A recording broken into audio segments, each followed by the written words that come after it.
So in this video, I'm going to talk about how to 10x your conviction on sales calls. Super, super important because at the end of the day, conviction sells. You can have all the sales skills, you can have all the tips and tricks and best objection handles, but human beings can almost just sense the energy of someone that's truly convicted or selling something that they don't actually believe in, or selling something to someone that they don't actually believe will be able to get results in this. It's almost like a weird feeling or a sixth sense or just something being off with the prospect. And the way to get around this, the way to fix this is one, obviously sell something that's really, really good and you're truly convicted by, and two, build your conviction on the call using the strategies that I'm about to go over now. And in this video, I'm going to talk about 4 things that I kind of do, with the last 2 being some of the most important, to make sure that my conviction is massive on the call. People feel that, they feel the energy, they have this curiosity of,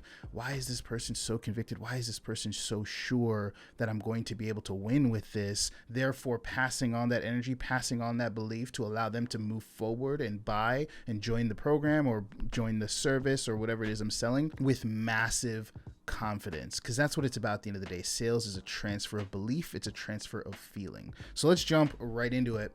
The first thing you want to do is keep wins fresh in your mind. Obviously, you want to find a company that's selling something really good. Their customers should be happy. Their refunds should be low. Their complaints should be low.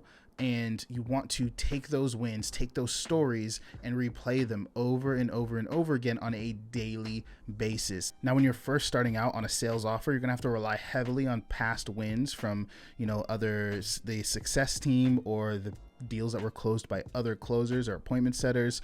But as you start to close deals, as you start to get familiar with the offer, as you start to build up a nice pipeline, a huge thing, and the second thing you want to be doing consistently, is checking in with your past closes. You want to make sure that the people you've closed, the people that you've assured, the people that you've transferred your conviction to, that had enough faith to take that leap and move forward despite their fear, are actually seeing results, are actually winning, and are actually doing the work it's going to take for them to win.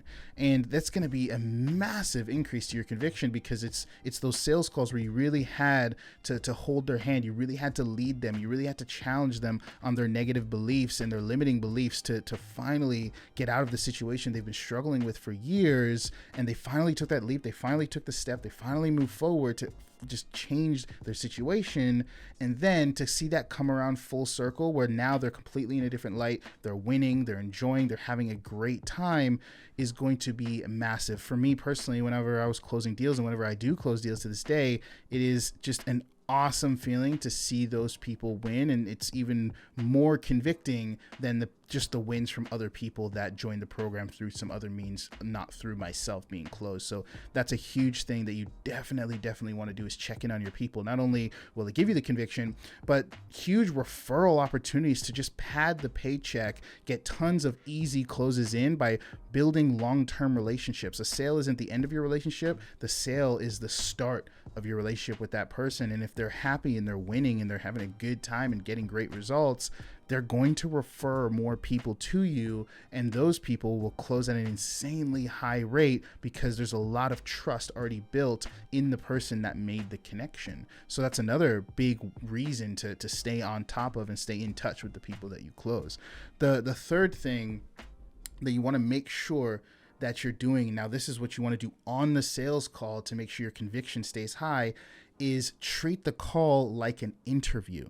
When you're asking questions, like I always say in my process at the very beginning, where after we've set the frame, we just go into hyper curious mode. We're hyper curious on everything they're saying. What's going on? What's the problem? Why is it a problem? How long has it been a problem? Where are they trying to go? Why do they want to go there? What's the motivation behind that, aside from maybe just making more money, or aside from losing the weight? Like, what's the deeper motivations here? What's the why here? And really digging in and treating it like a conversation where you're selling yourself on why they can and should do this. A lot of people will look at the conversation through the lens of why they shouldn't move forward, why they shouldn't take action, why they shouldn't buy the service. But I want you to change that lens to why they should, why they could, why they can. You don't want to play God with anyone. You want to give everyone the chance to finally get out of the situation that they've been struggling with for a while, and look for as many reasons as possible as to why and how they could do this and could achieve the goals they said they wanted to achieve. You have to believe in the person, not just your service. And if you're interviewing them in that way, you're really curious and you're looking for reasons as to why they can do it, and you have belief in them, you have faith in what they're saying to you, and you hold them accountable to what they say they want, you will naturally start to come off more convicted. It's not just about being convicted in what you do, but it's also about being convicted in the person in front of you and believing that they have what it takes and they will do what they say they're going to do and be a man or a woman of their word to actually get the work done to see the results. If you do those things, if you're constantly listening to wins every day, if you're constantly checking in with your people to make sure that they're getting results and you're getting the feedback loop and the closed cycle of that story coming to fruition,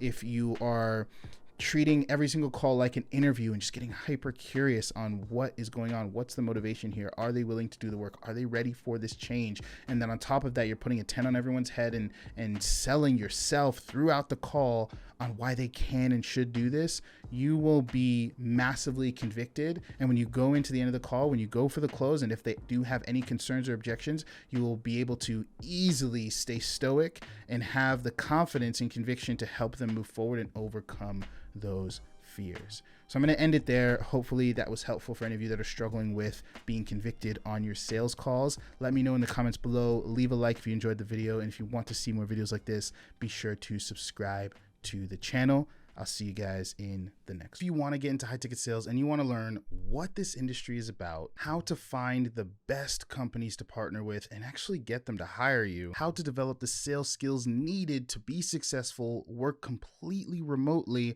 while making a full-time 6-figure plus income for yourself. I developed Closer College to help you with just that. And you're gonna have access to all the training, all the support needed for you to get into high ticket sales and start working completely remote. Click below or simply just go to closercollege.com and check it out.